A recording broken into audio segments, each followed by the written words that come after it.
dedicated to Eastern and Southern Kentucky. This is WYNT Mountain News at 11.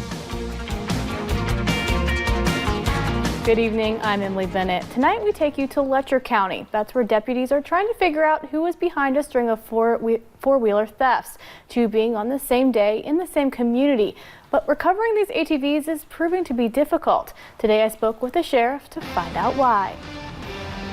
27 seconds. Pretty quick. That's how long this robbery in the McRoberts community of Letcher County took. They tied a strap to it and pulled it down the road in a pickup truck. In the last week, several ATVs were reported stolen in the county, and they all have one thing in common: a lack of paperwork. It eliminates all doubt if you have a title and a VIN and all that stuff, proof of ownership. Letcher County Sheriff Mickey Stein says many people do not have stolen property in their name, meaning it is hard to recover. Anyone can look and say, yeah, that's my four-wheeler, but we need that to be able to enter it in a NCIC, which is a stolen database. We put missing people in it, stolen handguns, vehicles, four-wheelers, boats, everything. Steins is urging people to take precaution. If you buy anything, whether it's family or not, go to a notary, go to your local clerk's office, have it transferred over so it is listed in your name. Making sure all valuable property is locked up and in a well-lit area. I have a security system at my house, cameras. I have the Ring doorbell, which is great. There are a lot of successful stories with the Ring doorbell of people getting caught committing crimes and stuff. Those are great. Warning that thieves always know the best times to strike. They keep up with our shift better than we do. And this time of year, waiting for people to go out of town. Stein says once 48 hours pass, the chances of recovering stolen property drop dramatically. While most of Eastern Kentucky spent their Christmas being thankful for what they have, one Letcher County couple instead remember what they lost. A house fire took everything in the Hammonds family owned on Christmas Eve. In the fire, they lost 7 of their pets, 2 pugs and 5 cats. They are staying with family right now. The 2 are on a fixed income, so they cannot afford a new house. The cause of the fire is not known, but the couple says all of Christmas and all of today, they have been trying to figure out what to do next. All my medications and things like that, trying to get all that sorted, insurance cards resent because they were in the house, all that stuff, just all the aftermath of trying to get stuff back at least somewhat sorted. The Red Cross is also accepting donations for the family. We have the contact information for them on WYMT.com. One Knox County firefighter was flown to the University of Tennessee Hospital after a crash on Christmas. Firefighters with the Richland Volunteer Fire Department were working a brush fire. When Jerry Mills headed to the scene, on his way, he flipped his fire truck. The injuries he received will leave him out of work for the next 3 months. We're looking for him to get better and getting back out here. And of course, we'll have to take a little easy on him because he's banged up pretty bad, but we'll take care of him once he gets back out here. Mills suffered several broken bones and underwent surgery this afternoon. He told his friends at the station that he was doing well. Now to Laurel County, where deputies say they arrested a man after he called police claiming to have found his nephew wrapped in a plastic bag on his porch. Investigators say this man, 64-year-old Jackie Hall, made it all up. When they arrived at his home early morning Christmas Eve, they found Hall intoxicated and belligerent. After a struggle, they transported Hall to the Laurel County Correction Center, where he faces multiple charges. And new tonight, a Bell County man is behind bars after deputies say he was caught burglarizing a home. It all happened in the RJ community yesterday afternoon.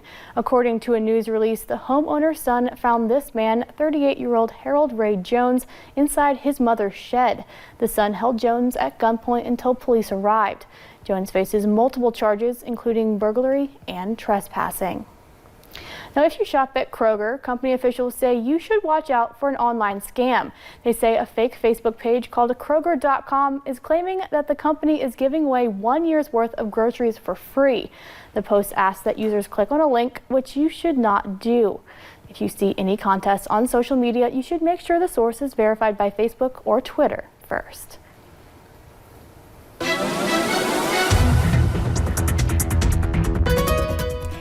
a pretty nice day here in the mountains, a pretty comfortable evening as well, and those conditions, well, they continue for just a little while longer. We'll go ahead and take you to a view of those cameras. Interstate 75 in Mount Vernon, very quiet out there. It's a little bit on the chilly side depending on where you're at, and that's because of that cloud cover starting to increase, especially if you're looking back towards the west. Now, if you're looking down into the southeast, well, they're seeing those clear skies, so it's a little bit chillier. That's why you're seeing temperatures into the 40s in Middlesboro, Harlan, and even into Hazard. But you're still seeing those 50s, Jackson, Moorhead, Prestonsburg, and even into Pikeville. Once again, it's due to that cloud cover now starting to move back into the mountains. Most of us will actually be waking up to most of that cloud cover. Temperatures really only dropping into the upper 40s for most of us. Just cloudy skies. Could see a little bit of that patchy fog late tonight and early as we head into tomorrow. Mild temperatures continue for only a couple more days. Yes, that does include the weekend, but soggy weather returns by Sunday, knocks those temperatures back down by the time we get into your Monday and Tuesday. I'll have more details on that coming up in just a little bit.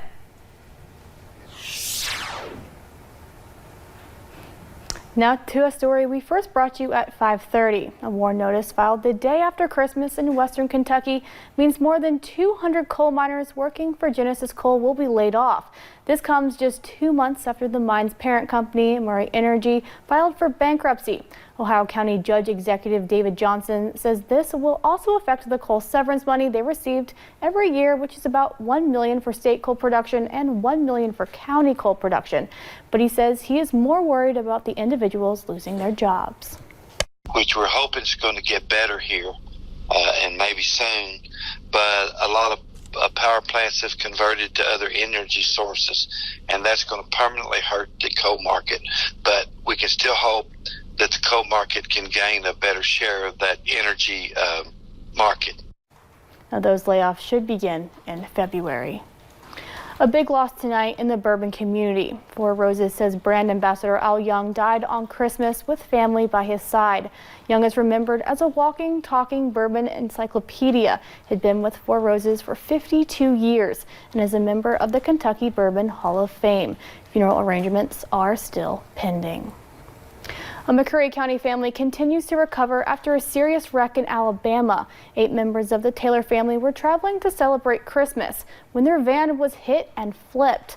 The father, who is a paraplegic, lost his electric wheelchair. The mother suffered serious injuries to her foot. Meanwhile, one child is battling a fractured neck and spinal cord, while another has a broken foot and broken ribs. The Coal Run Police Department is asking the community to help identify 2 people for questioning. A car was broken into Monday night and a wallet was taken from the vehicle.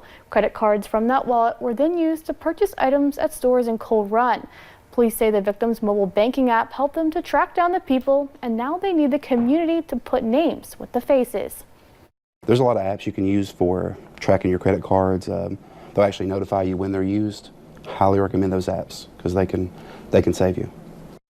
If you recognize either of the people in the photos, police ask that you call 606-437-0902. Police often rely on the community to find information in their investigation. Whether that's a suspect description or vehicle information, it can help close some cases. And investigators say technology is a big help. More people installing home security cameras means police are getting a better picture of crimes as they happen. New at 11 investigative reporter Miranda Combs explains how cameras are taking neighborhood watches to a new level. If you don't have one, your neighbor probably does. Cameras on homes catch every move along your street. They're relatively cheap and high quality. We're getting more and more evidence, more and more video to review every time we get out on something that's like that. But Lexington Police Lieutenant Clay Combs says with every new piece of technology, there's good and bad. He says people will call in with video like this, wanting police to identify the car.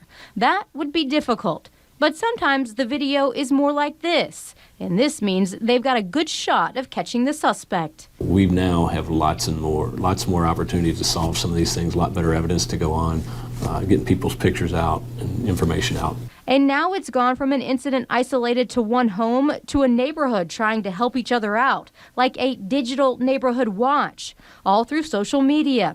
Neighbors now post suspicious activity like a slow-moving car or person walking through the neighborhood, or even worse, someone checking for unlocked cars. Now you can go, some of the home security systems have, the ability to hit a button and share a video. If you had someone come up into your driveway that was suspicious, you can share a video to everyone within a certain radius of your home. This guy walks right up to a front window. He opens the window and his hand slips and it slams shut, enough to spook him.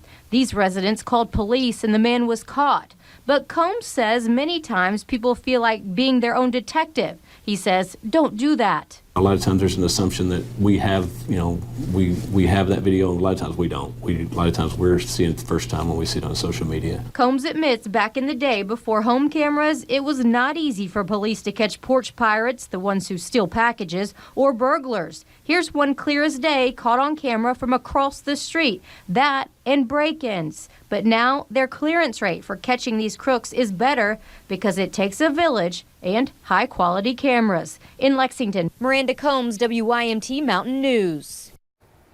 Police also say just because the holidays are over doesn't mean people stop stealing packages off porches. It's something to watch out for all year round. Now coming up at 11, a winter storm causes delays on what's already the worst travel day of the holiday season. We'll show you drivers who are going nowhere fast. And mild temperatures continue, but not for too long. I'll have those details coming up.